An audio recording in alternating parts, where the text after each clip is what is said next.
Hey everybody, this is Russ from Metro Game Core. It feels like everything in 2026 is getting more and more expensive, so let's talk about my favorite handhelds under $100. A couple years ago, I did a similar video talking about the best handhelds that you could find around that price point back then, and there is going to be some overlap here, but we've got a lot of new additions too. I'm going to break it up into 4 different categories. We have the ultra budget picks, those that are in a clamshell form factor, and then also what I would consider to be a bread and butter handheld, something you could carry around and basically play everything on it. And then finally, we're going to focus on those that will give you the most bang for your buck right around that $100 price point. Before we get started, a couple ground rules. Number 1 is there are going to be a lot of options here, but I have my own personal favorites, which are going to win in each of these categories. And these are my personal choices. So it's totally cool if you like one of these more than the other, but I'm hoping to steer you in the right direction. At the very least, every single handheld I show in this video is something that I would recommend, and I've got reviews for each of them. So I will leave all that stuff linked down below. Let's start with that ultra budget category. I've got a few choices here. In this category, I'm mostly looking at devices that you can easily find for under $50. Some of these can be found for even cheaper. Let's start with the Miyoo A30. This is a small horizontal handheld with a 2.8-inch screen, so something that's more on the pocketable side, and it's got the all-winner A33 chip inside of it. It's decent enough to be able to play up through PS1. There are a few things that set this handheld apart. The controls are excellent. I love the feel of the D-pad and the face buttons, and it also has this one single analog stick, which can come in handy depending on the games you're playing. It's also a very small form factor and something that I think is easily pocketable. We've also got a few software options for this, including this one right here, which is called Spruce OS, which just really simplifies the overall user experience while still making it very streamlined. And the kicker here is that this thing is often on discount. You can usually find it somewhere between $30 and $40 shipped. And so that's probably one of my favorite things about it, is that it doesn't break the bank, but it's still a pretty decent handheld. Another decent budget handheld is this one, which is called the Game Console R36S. This thing's been around for a few years now. There are multiple iterations and clones of it out there, which does make buying one a little bit tricky just because you're not really sure which device you're going to get, an actual one or a clone device.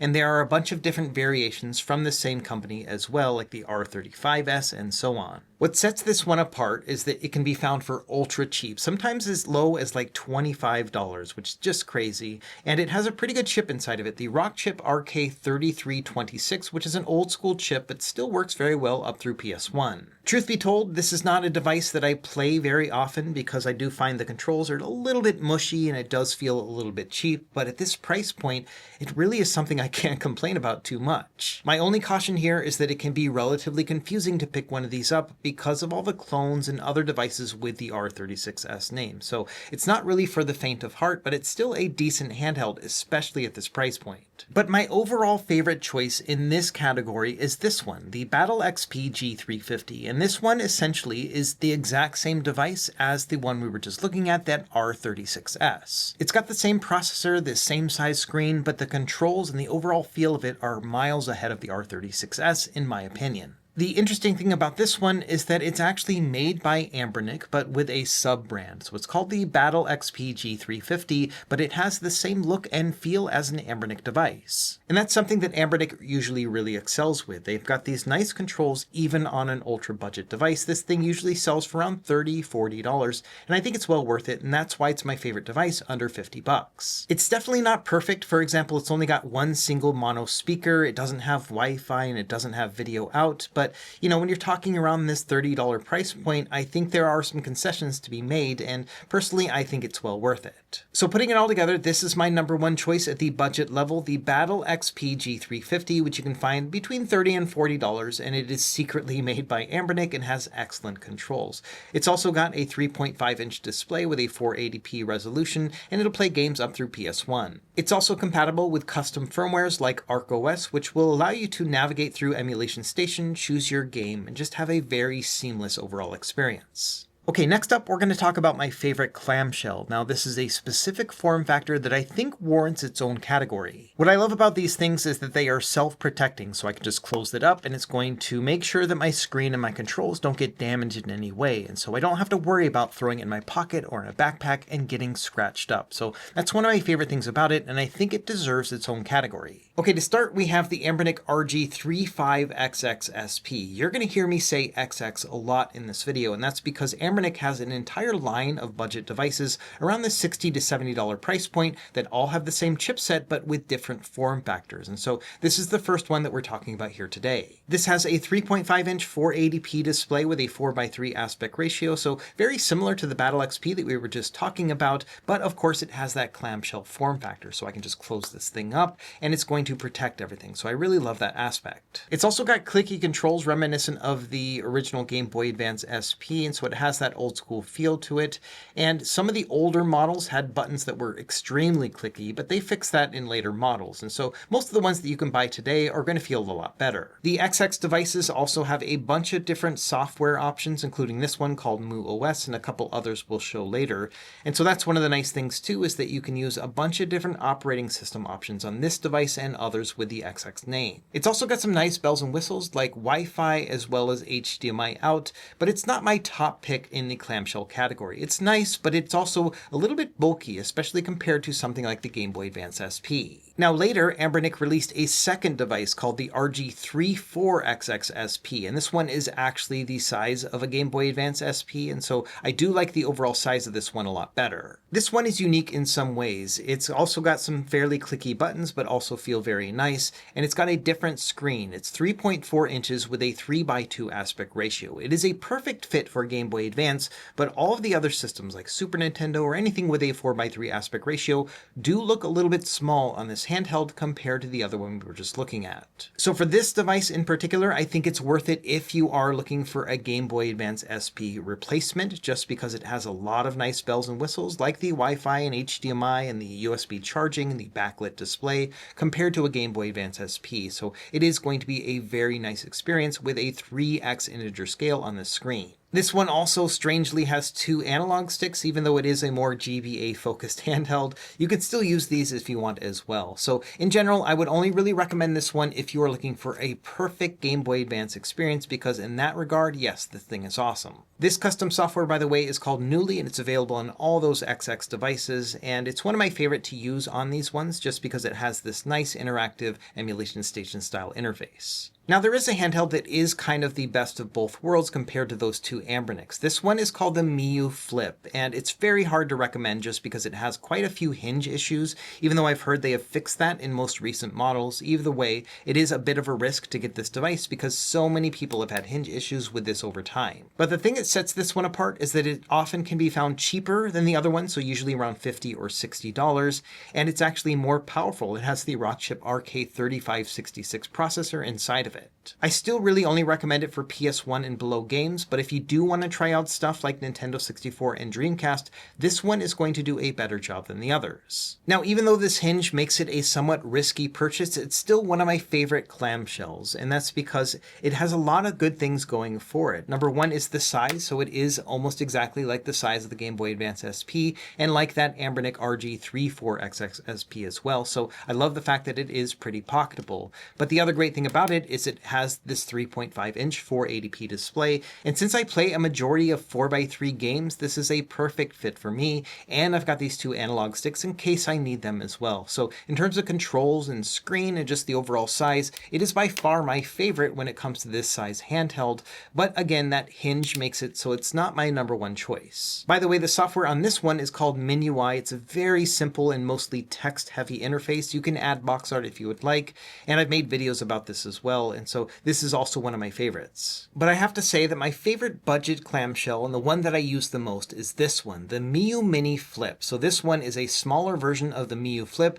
and it doesn't have all those hinge issues, and it also runs the same processor and operating systems that are available on the Miyoo Mini, which we'll talk about here in a moment. This thing is smaller. It's got a 2.8-inch screen instead of 3.5 inches, so it is going to be a little bit more squinty to use, but I love the fact that it gets so small when you close it up, to the point where I can just throw this thing in my pocket at any time, and often I just forget that it's there, and that's not something you can say about most other handhelds. This thing has been out for about 6 months now, and it is the handheld that I carry around with me the most since it first released. It's just so easy to throw in my pocket, and I think that cannot be understated.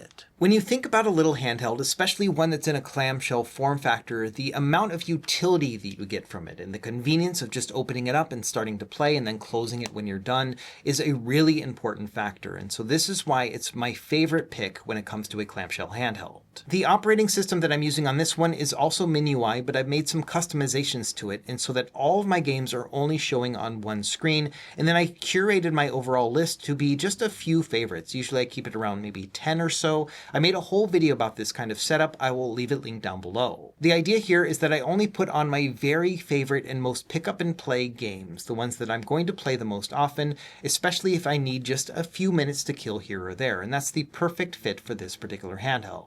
So putting it together, the Miyoo Mini Flip is my favorite clamshell under $100. It is quite small, and it's not a device I would want to play on for hours at a time, but I also don't think that's the purpose of this particular handheld. Instead, it's the one that I have with me the most often, which means that I end up playing it all the time. You can usually find it around $60, and I think it's well worth it at that price point.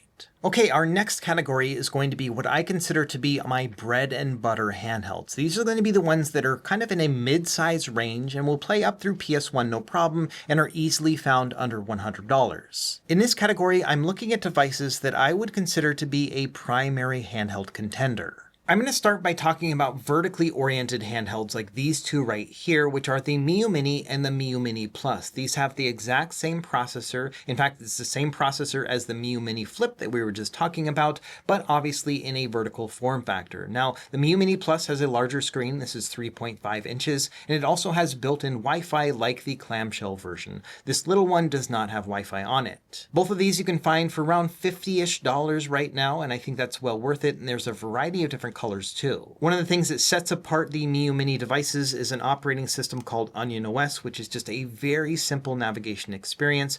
Personally, I think that the Miyoo Mini Plus is my pick between the two, just because this one does have a little bit more comfort to it because it's a bit larger, and the screen, of course, is easier to see. There are definitely people out there who prefer the Miyoo Mini just because this thing is so small and iconic, but personally, I think the Miyoo Mini Plus and the addition of Wi-Fi for retro achievements is something that I do prefer.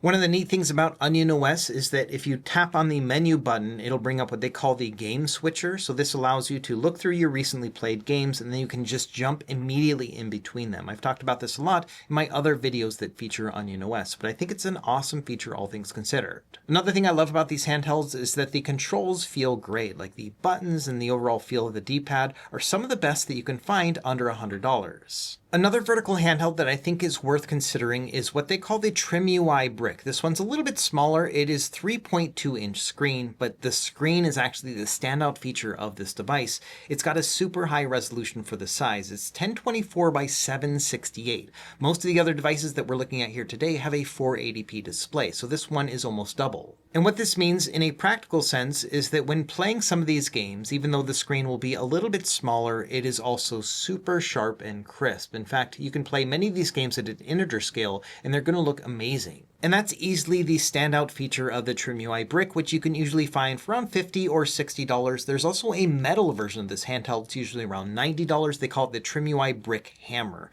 I've got reviews for each of them here on this channel. In all honesty, this one has eclipsed the Miyoo Mini for me just because this screen is so nice and I like this size, in that it's a little bit smaller than the Miyoo Mini Plus, but also larger than the Miyoo Mini, and it's also got Wi-Fi and Bluetooth, and so all the things that I would want in a modern device that is easily found for around $50-60. The operating system I'm using here is called Spruce OS, and it's very similar to Onion OS in some regards. For example, you can just navigate through and pick your games, but it also has that game switcher function, which we were talking about with the Miyoo Mini.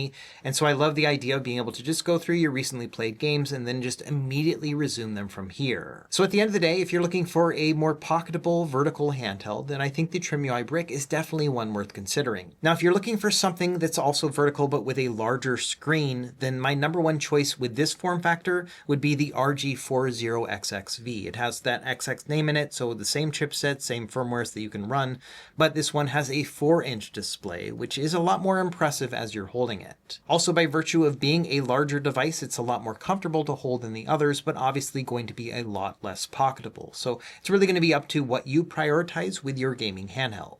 Beyond the bigger screen, some things that set this one apart are the controls. The D-pad in particular for this one is excellent. I think they really nailed it. It's also got that single analog stick, which comes in handy when playing things like arcade games or maybe trying to play a little bit of lightweight Nintendo 64. Now, vertical handhelds are all fine and dandy, but my personal favorite for this particular size is going to be a horizontal handheld just because it's a lot easier for me to hold ergonomically compared to something that's vertical. I get the nostalgia of something that looks like a Game Boy, but for me, if I'm going to be playing for a longer game session, I would rather have the controls on the side like this. And so let's talk about horizontal handhelds, which are my personal favorite. So the main one that I usually will recommend for people is going to be this, the RG35XXH. In fact, it was one of my favorites of that last video that I had made a couple years ago, and yes, I still love this thing to bits. It's got a 3.5-inch screen. It's one of those XX devices, which means you can put a bunch of custom firmware on it. I'm running Newly right here.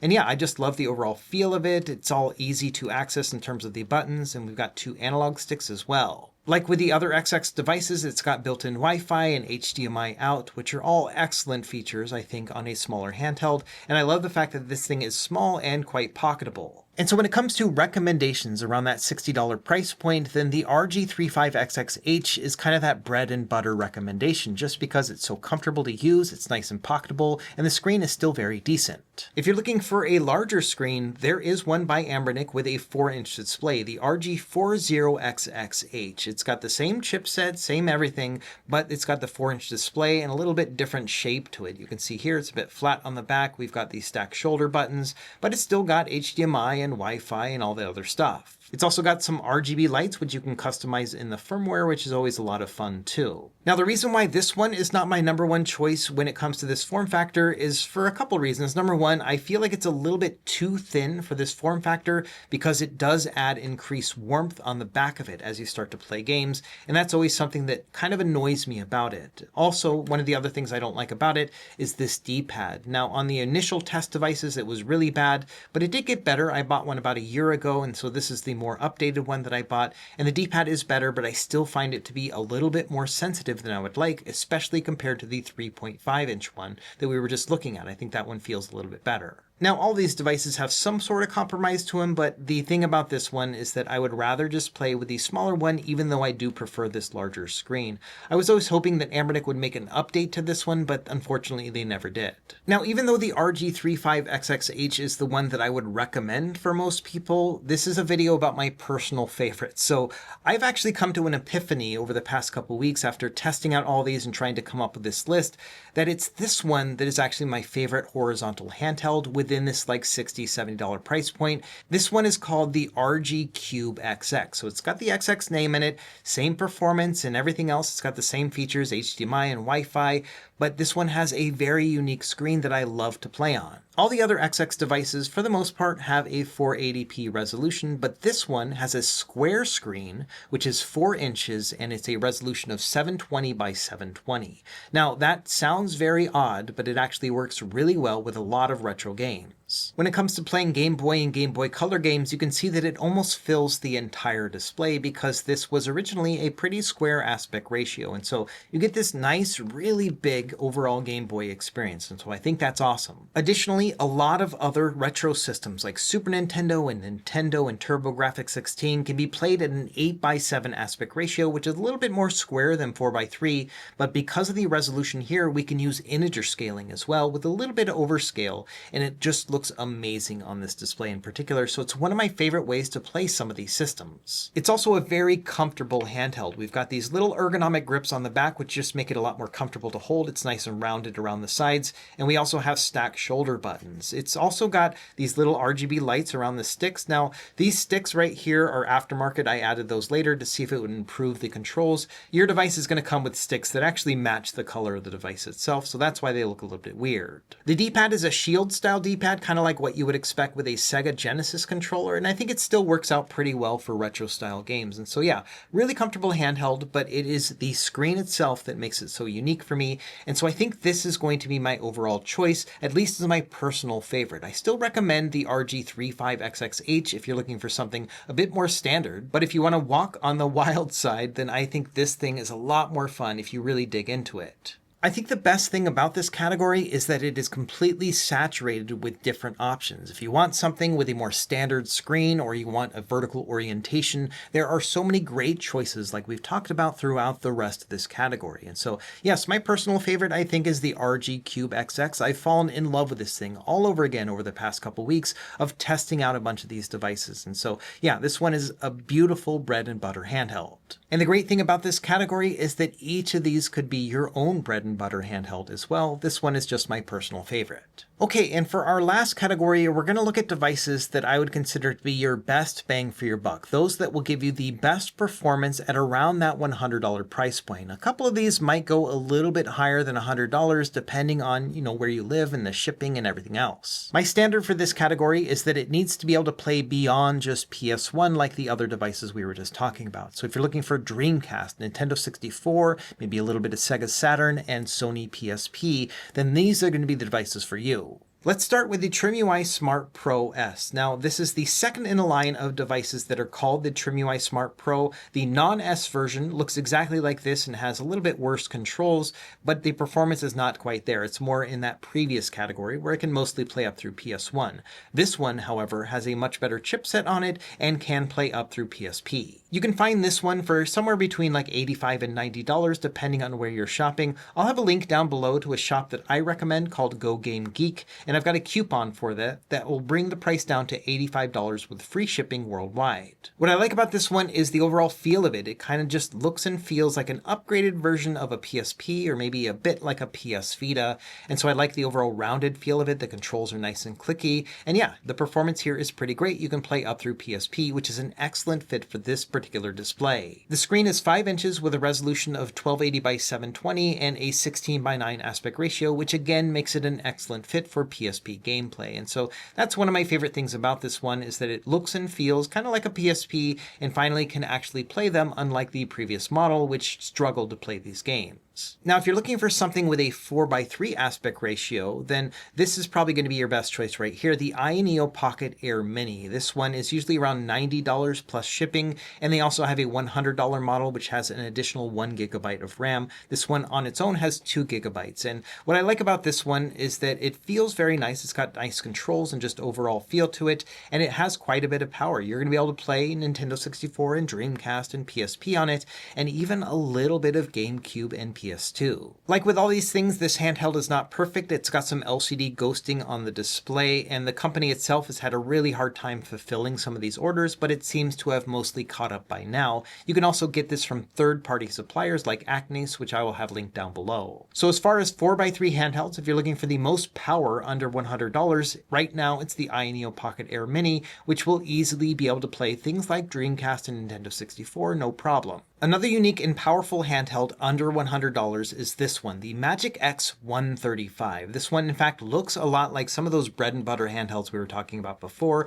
It's got this 3.5-inch display that is a 3:2 aspect ratio, making it a perfect fit for Game Boy Advance, but some of the 4:3 systems will look a little bit small. This one is unique because of its design. You can see it's got 2 D-pads. How often do you see that? And the idea behind it is that you can rotate it like this and then play vertically oriented games, maybe some DS, like having both screens like this, or some vertical shoot 'em ups. You can do that here. And like I show in my review of this, which will be linked down below, this thing's got quite a bit of power. You can also play your Dreamcast, Nintendo 64, PSP on this device as well. And so if you're looking for something that's compact and powerful under $100, then the Magic X 135 is a pretty great deal, especially considering that this thing fits so easily in your pocket, but just bear in mind that the screen for me is a little bit smaller than I would like.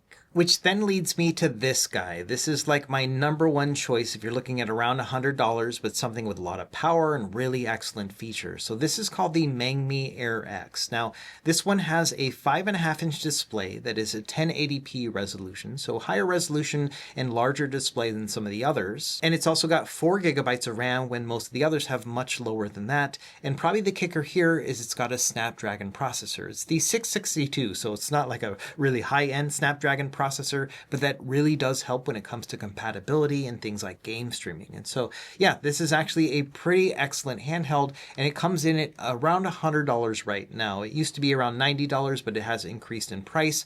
But you can also go to their website and sign up for the newsletter, and they'll give you a $5 coupon. So you can usually get it around $95, but bear in mind that's before shipping. And so this one might end up costing you a little bit over $100, but I think the proof is in the pudding because there are a lot of great features for this price point and nothing really competes with it. This one kind of feels like a budget Retroid device, which usually around the $200 and $250 price point. This thing's got active cooling, which most of the others do not.